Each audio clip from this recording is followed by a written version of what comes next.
नमस्कार,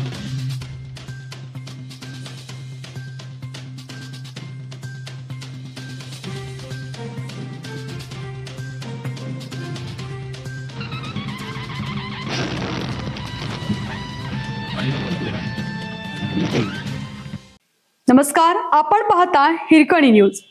हिरकणी न्यूज प्रत्येक क्षण ताज्या घडामोडी आणि महत्त्वाच्या प्रत्येक बातमीसाठी नेहमी तत्पर. महिलांमध्ये इतके कौर्य येतेच कुठून आणि का? अत्याचार, छळ किंवा कौटुंबिक हिंसाचाराच्या तक्रारी घेऊन पोलीस ठाण्याची पायरी चढणाऱ्या महिलांचे चित्र समाजाने वर्षानुवर्ष पाहिलं. मात्र आज अनेक गंभीर गुन्ह्यांमध्ये महिला केवळ सहआरोपी म्हणून नव्हे तर मुख्य सूत्रधार म्हणूनही समोर येत आहेत. अपहरण, आर्थिक फसवणूक, सायबर गुन्हे आणि अंमली पदार्थाच्या रॅकेटमध्ये महिलांचा सहभाग असलेल्या घटनांनी समाजाला हादरवलं आहे.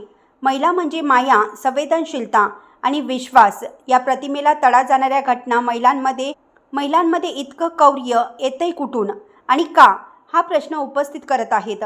वादकता पती केतन अग्रवालला लोहगडावरून धक्का देऊन जीवे मारण्याची पुण्याची सिया गोयल, पतीचा खून करून मृतदेह बाथरूममध्ये पुरणारी आग्रा येथील रुबी शर्मा, हनीमूनला गेल्यानंतर पतीचा खून करणारी विदर्भातील सोनल सूर्यवंशी, खंडणीसाठी चिमुकलीचे अपहरण करणारी अकोल्याची महिला, हनी ट्रॅपद्वारे पुरुषाची आर्थिक लूट करणारी सिंदखेड राजामधील महिला, या गेल्या काही महिन्यामधील प्रमुख घटना आहेत.